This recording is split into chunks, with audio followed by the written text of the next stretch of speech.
What up, guys? You found Nintoonist here with another Team Fortress 2 post commentary. Actually, I really wanted to make this a live commentary. I really did. I thought to myself, like, yeah, I probably got some of those contracts delivered to me by the sexy lady with the glasses, so I assumed that, like, I'd be able to make a live commentary off of that. But, dude, sometimes, you know, you just get so pressed for time and stuff that you just didn't have time to do things. You know what I'm saying?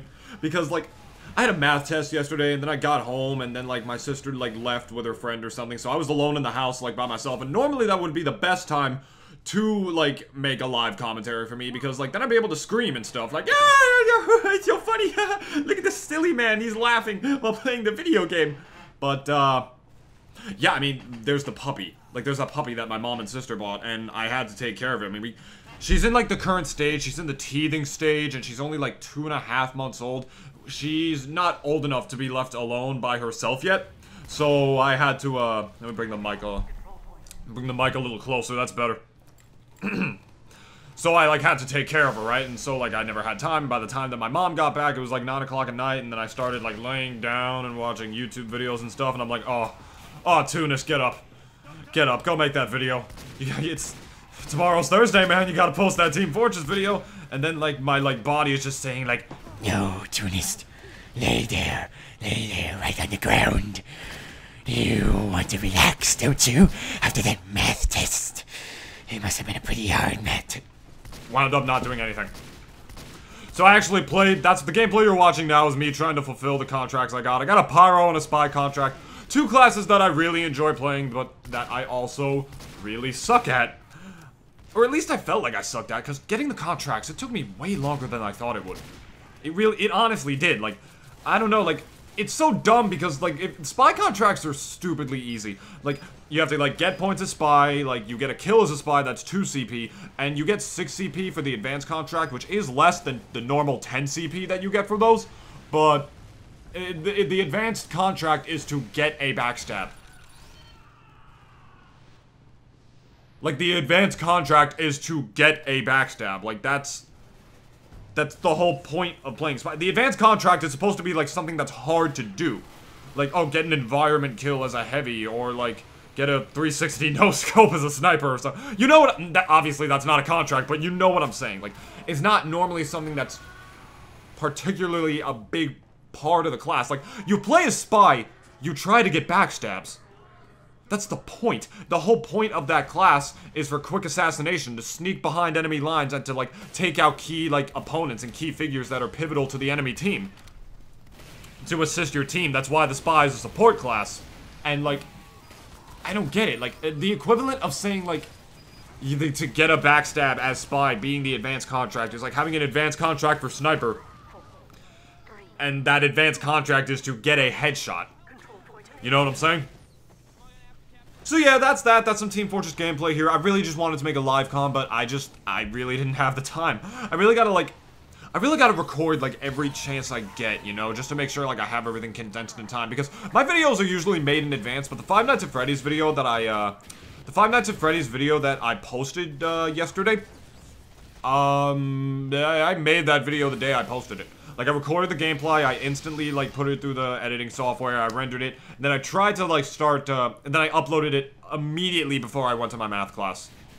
Because I really wanted to get that video up yesterday, because I don't post on Wednesdays. And I thought, like, yeah, what better day to post this than now? I'm not gonna post it, like, today, like, the day that this TF2 video goes up. It's like, oh, wow, 2 videos in one day. It's like, no, I want to spread it out so you can get, like, 1 video every day. Not, like, 2 videos in one day, and then there's a day where you don't get a video at all, you know? Personally, I just think that's the better route, but, as I advance through my very small YouTube career, who knows, I might change some things up.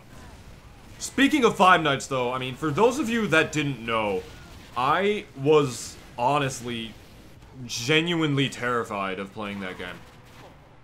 I'm not exaggerating about that at all. Like, I actually went into, like, the game, right? Like, I was like, I'm gonna make a video and everything. I immediately saw how the game worked. Like, 2 minutes in, I immediately saw how the game worked. I said, fuck it, I, like, closed the game, I was out and everything. Like, I wussed out before the first jump scare. That's what happened to me. Like, I wussed out before I even, like, got jump scared. And it's just because I immediately saw how the game worked. As Five Nights 4 is, centered around audio and audio, like, cues. You have to go to the door, like, listen to see if the animatronic is there by hearing it breathing or not, and then shut the door or shine the flashlight as necessary. Way harder than the other Five Nights games, and also a ton more scary. Not even just because the animatronics look more scary. You'll get used to that. Like, Five Nights 3 is like, you see Springtrap, it's like, oh my god, that thing is hideous. But then it's like, you can see Springtrap, it's like, who cares? It's fine now. Who gives a crap? Like, we know what he looks like. It's not scary anymore. I've seen Madonna perform a couple of times, but she's not scary anymore. She was before, but now she's not.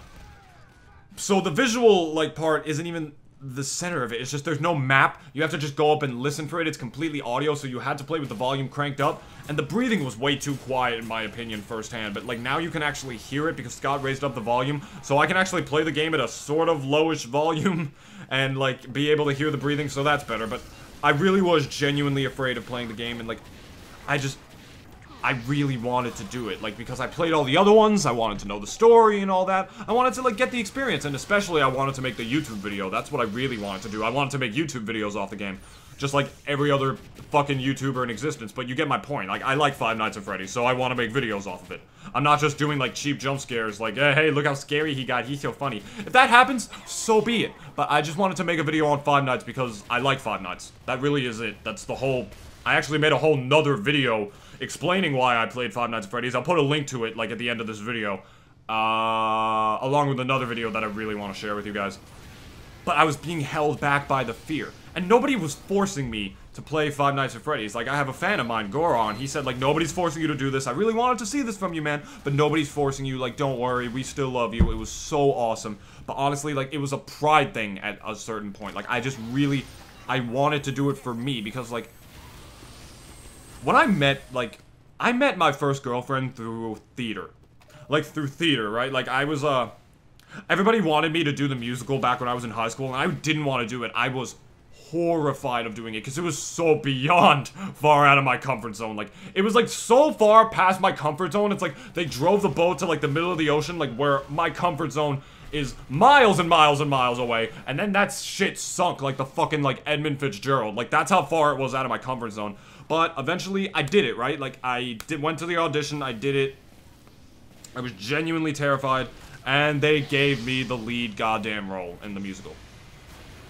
They gave me the lead role. And, like, everybody was so proud of me, like, congratulations, David! Like, I remember a friend of mine, like, actually ran over to me. Like, she was really happy. I had a huge crush on that girl at the time. She, like, ran over to me because she was super happy, and, like, she had fat-ass tits. Like, she had, like, monstrously large, like, tits, and she was, like, running, and then they were, like, swaying in the breeze. It was beautiful. I think she actually stopped because she noticed that I noticed that. I'm like, with the way I stare at women, I'm just gonna get shot one of these days. I promise you that. That's how I felt again. I felt constricted by the fear. Like, nobody was forcing me to do this, even though lots of people wanted me to. But I didn't, based off of my own fear, and I didn't like how that made me feel. So as afraid as I was of Five Nights at Freddy's, and how no one was forcing me to play the game, I still wanted to conquer that. Just to know that I conquered that fear. For me, that I proved to myself that I'm better than this, you know? I'm better than the fear. Because you can't let fear hold you down. Like, the musical, I gained a lot from it. I gained a great girlfriend that I dated for a very long time. I had a phenomenal experience, and there were great stories off of it. I made lots of new friends.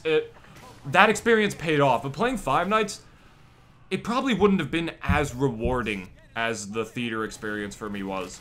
But, it still would have been rewarding, because I wanted to make Goron happy. I wanted to make other viewers who wanted me to play Five Nights happy, and I just wanted to genuinely, like, I generally just wanted to conquer the fear. Like, this is, like, something that scares me. I want to conquer that, because I do kind of want to play this game. Even though no one's forcing me to play it, it's something that I should, like... it was something I had to do for myself, you know? And I'm very happy that I made that video and posted it. And, like, I wasn't thinking about it too hard. I'm thinking to myself, I have a great opportunity to play the game here. I have, like, time to spare before my class. Let's just go balls to the wall. Let's just go in and play it, like, no holds barred. Because if I stopped to think about it, the fear would have started to control me. It would have started to manipulate me. It would have gone into my head and all that. And I would have wound up not doing it. And that happens to everyone in the entire goddamn world, I promise you that.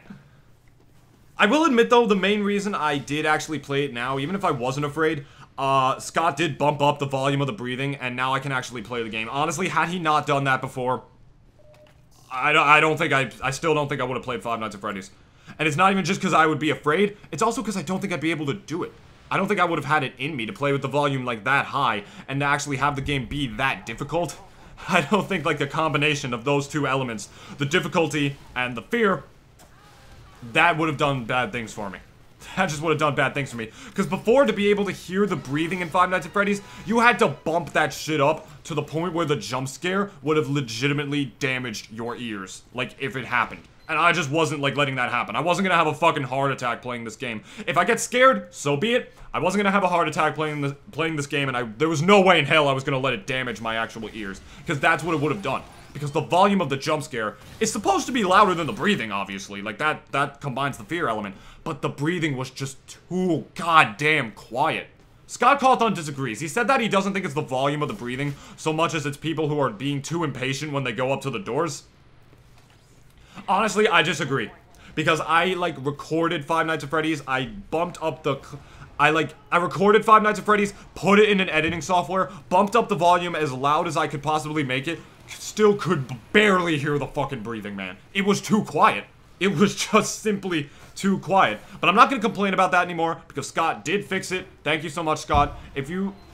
Honestly, Scott Cawthon is an amazing person. He really is. Like, if you see, like, his blog posts and stuff, he just seems like such a down-to-earth, genuine guy. I love him, and I support him in all his endeavors, and I hope he makes more games after Five Nights at Freddy's, because I definitely want to play some more of Scott Cawthon's games. So, I conquered the fear the best way I can. I was trying to desensitize myself to the jump scares. I was trying to learn as much about Five Nights at Freddy's as I possibly could to avoid actually dying in that game as much as I could. And I just went in. And I just went in and did it to prove to myself that I'm better than the fear, you know what I'm saying? It felt so good, it relayed to past experiences for myself. So that's that. Almost done with the commentary here, guys. Just one or two more things I wanted to say. First of all, check out this video. It's a video about Toad. It's the funniest thing I've ever seen in a long time. Like, I was miserable the other day because I was upset that I couldn't play Five Nights the other day. And, I just, like, listened to this, and despite the whole shitty, horrible day I was having, like, I got back from my math class, and I didn't understand, like, anything in the math either. So I was just pissed. I listened to it, I watched this video.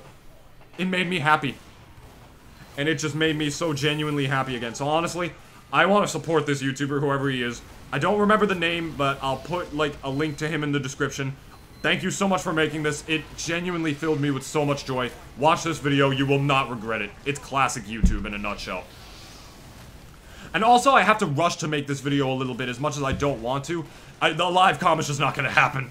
It's just God telling me, Nintoonist, no, you are not going to make this live comm, Mr. Sir. You are going to do a post-commentary and you are going to like it. Yeah, that's in a sense, that's what happened. But, my cousin apparently went into labor today. I have a cousin who is like, she's like a ticking time bomb of pregnancy at this point. And she's like gonna have her baby really soon, and it's like, it's just crazy, man, because I'm gonna be an uncle. Like, this is the first baby in the next line of my family, like in the next line of the generation of my family. It's like, and like eventually my parents are gonna be the grandparents of the family rather than like my actual grandparents. And like, we're gonna be the adults, and it's like, holy shit, like we all grew up, what happened, you know? And like, cause like she's the first one. She's the first one of, like, my cousins, like, of my, like, of the age group of my family, you know, like, the millennials or whatever you want to call us. And actually, I don't think she's a millennial, but you get what I'm saying. The first of my, like, generation area to have a baby. And it's like, holy shit, like, this is gonna be awesome. I'm gonna be an uncle. Like, I can't even... It's still hard fathoming that. Like, you know, the, like, rush into some sort of, like, sense of responsibility and, like, sense of responsibility for, like, a baby that's, like, sort of like, it's gonna take a village to raise it, you know? It's like, I don't know what I'm saying anymore. It's like, sort of just like, this is a baby, it's gonna be our responsibility. It's mainly gonna be her and her husband's responsibility, obviously. But it's like, we're the adults in that scenario now. It's crazy, you know? I mean, I'm an adult, but like, it's like, no, now I'm gonna have like responsibilities and shit, and I'm like, oh, goddamn, at a certain point, I'm gonna have to get like a job. Job that I'm gonna wanna do, though. Like, don't give up on your dreams. Go for your dreams first. Like, don't go, like, to school for, like, fucking 4 years and get, like, a degree in, like, business and you'll become some, like, corporate junkie, even if that's not what you want to do. Even if it's where the money's at, don't fucking do it. Like, do what you want to do. Discover your passion. If you're not enjoying your job, there is genuinely no point. I'm just gonna tell you that right now. You may think like I don't have much life experience or anything or enough to really say that, but seriously though, it doesn't take a genius to figure that out. If you don't enjoy what you do, don't do it. That's the simple point of it all. Simple as that. So yeah, guys, that's pretty much all I wanted to say here. This wound up being a pretty like nicely lengthed video. I'm pretty happy about that. It's got a lot of length to it. Okay. I'm a weird guy. I apologize. Alright. Thank you so much for watching. Hit me up on Facebook for all the latest updates regarding me and my channel. Like, comment, and subscribe if you did in fact enjoy the video. Stay tuned Saturday for Geometry Dash. Hopefully I'll be able to post a Geometry Dash video. I'll try and like get it up as soon as I can, because I don't know when my cousin's gonna have the baby. Like, she just went into labor today, like, and we expected it to be a little bit later, like a couple of days afterwards, so I don't know what's gonna happen. Like, there's like a pool in my family of like when the baby's gonna be born, and if it's born on August 2nd, I think I'm gonna win, so I'm looking forward to that if that happens. But thank you all so much for watching, and I will gladly see you next time.